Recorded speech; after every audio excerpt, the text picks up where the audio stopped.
Halo semua, tim 5 di sini. Pada kesempatan kali ini, kami akan menjelaskan mengenai digital consumer yang merupakan dari mata kuliah Social Informatics. Well, social media marketing itu sendiri merupakan cara perubahan dalam teknologi komunikasi yang saat ini semakin meluas dan bagaimana digital native menerima dan menyebarkan sebuah informasi. Di dalam social media marketing dibutuhkanlah sebuah kepercayaan media sosial untuk mengikat consumer atau audiens kita. Kemudahan pengguna media sosial juga menjadi tombak utama untuk kita mengikat audiens kita.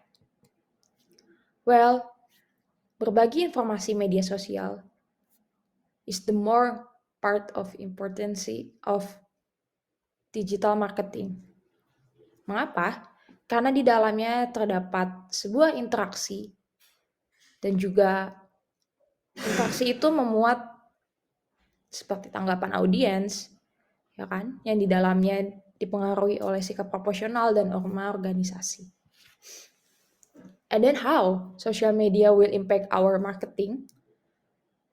Jadi saat ini platform sosial media bukan lagi berbicara untuk interaksi sosial, tetapi sebaliknya media sosial telah mengubah cara bisnis bekerja yang dimana pemasar semakin memanfaatkan penuh media sosial untuk mempengaruhi pengambilan keputusan pelanggan secara digital ya.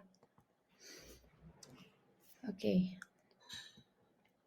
Evolution and change in social media marketing itu secara historis komunikasi telah memfasilitasi hubungan antara penjual dan pembeli seperti penjual menggunakan kata-kata, tanda atau simbol untuk menarik perhatian pelanggan yang potensial di mana pelanggan ini akan tertarik pada produk kita.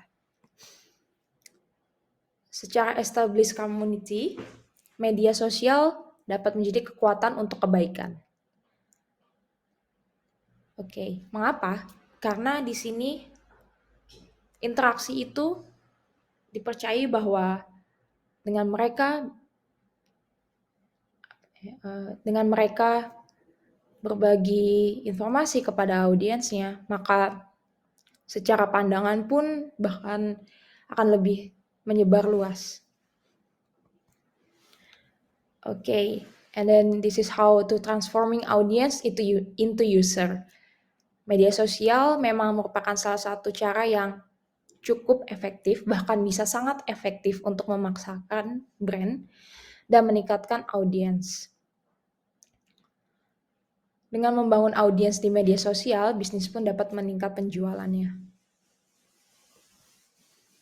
Dan berikut adalah 7 strategi konten marketing yang diterapkan untuk membangun audiens pada sosial media. For the first one, kita harus mengenali target audiens.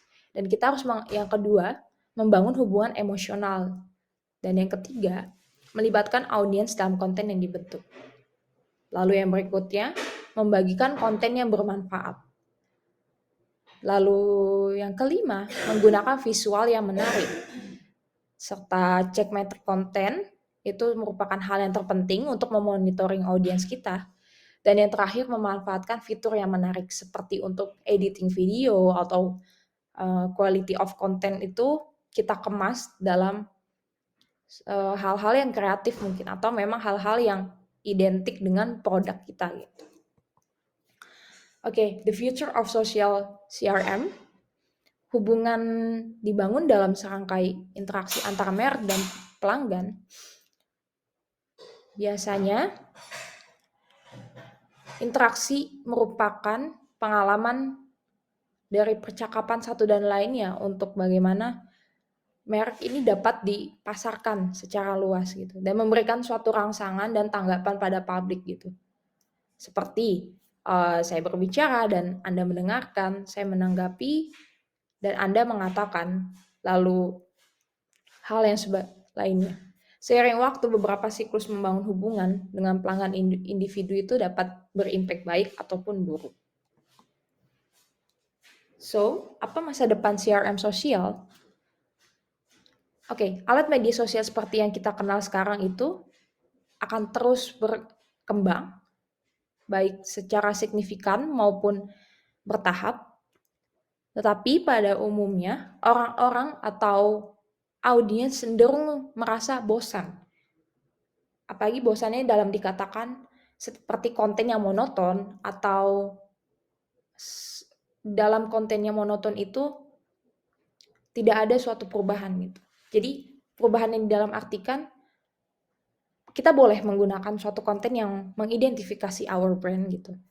Tetapi tetap harus ada kreativitas yang dituangkan di dalamnya. Jadi audiens meskipun audiens tetap merasa tertarik karena adanya perbedaan, tapi tidak melupakan our identification gitu tentang produk kita. So ya, itu saja yang dapat disampaikan. Thank you.